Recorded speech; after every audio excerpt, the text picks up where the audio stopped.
শিশুদের কোমল স্পর্শ, মায়া ভরা চোখের চাহনি, ফোলা ফোলা গাল আমার ভীষণ রকমের দুর্বলতা। ছোটবেলা থেকেই বাচ্চা কাচ্চা আমার খুবই পছন্দ।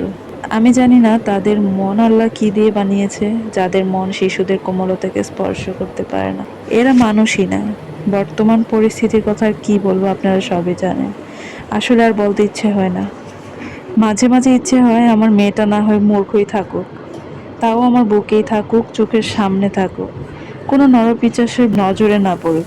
চারিদিকের অবস্থা দেখে এখন আমার বাচ্চাদেরকে আমি ঘরের বাইরে কোথাও একা ছাড়ি না। এমনকি আমি যখন যেখানে যাই ওদের সঙ্গে নিয়েই যাই, কিন্তু খুব একটা বাহিরে নিয়ে যাই না। তাও যদি খুব দরকার পড়ে তখন নিয়ে যাই।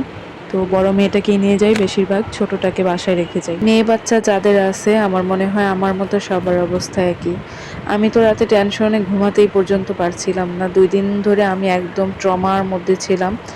যখন রামিসার ঘটনাটা হয় তো তখন থেকে এখন পর্যন্ত আমি ঠিক হতে পারি নাই। এখন তো নতুন নতুন অনেক কথাই শুনতেছি জবানবন্দিতে, যেগুলা আসছে আসলে এগুলা কোনো সুস্থ স্বাভাবিক মানুষই ঠিক থাকতে পারবে না। এই যেন এক জাহিলিয়া যুগে বাস করছি আমরা।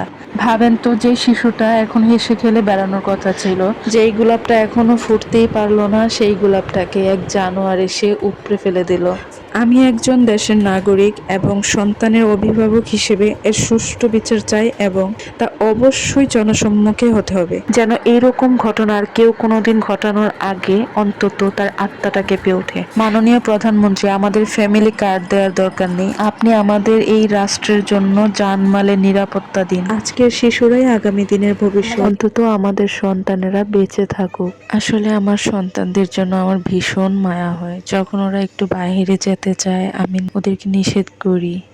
আমাদের সময় তো আমরা কত মাঠে ঘাটে খেলে বেরিয়েছি, শৈশবের আনন্দ ছিল আমাদের জীবন, কিন্তু আমাদের সন্তানরা কিন্তু তাও পায় না। তবু বলি, থাক না হয় শৈশবের আনন্দ, তবু আমার চোখের আড়াল না হোক, ভালো থাকুক। আমার যতই কাজ থাকুক আমি ওদের সাথে প্রতিদিন একটু সময় নিয়ে খেলা করার চেষ্টা করি, যেন ওরা বোরিং ফিল না করে।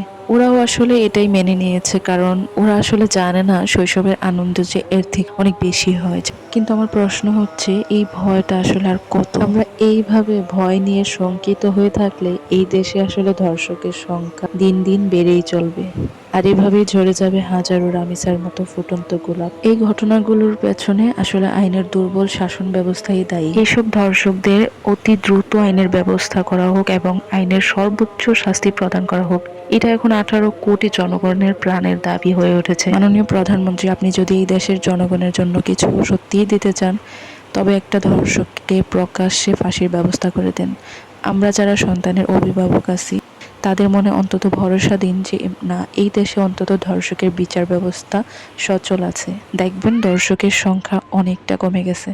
আমাদের মতো যারা আমজনতা আছেন, আসলে আমরা একটা সরকারের কাছ থেকে কি চাই?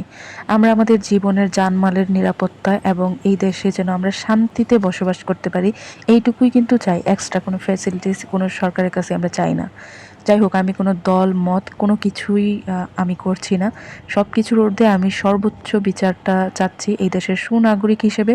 অ্যাটলিস্ট আমার যেহেতু একটা বাচ্চা আছে, 2টা বাচ্চা আছে, একটা মেয়ে বাচ্চা আছে আমার, সেজন্য আমরা যারা অভিভাবক আছি এখন আমাদের সবার একটাই দাবি, আমরা যেন আমাদের সন্তানদেরকে নিয়ে রাস্তায় নিরাপদে চলতে পারি এবং সন্তানদের ভবিষ্যৎটা সুন্দর করে গড়তে পারি। আজকের ভিডিওটা তাহলে এখানেই শেষ করছি, এবং আমার সঙ্গে যারা একমত আছেন অবশ্যই কিন্তু কমেন্ট করবেন। আর অভিভাবক যারা আছেন আমার ভিডিওটা এই পর্যন্ত যারা ওয়াচ করলেন, একটা কথা মনে রাখবেন, আপনার সন্তান আপনার রেসপন্সিবিলিটি, তাই সন্তানদেরকে চোখে চোখে রাখবেন।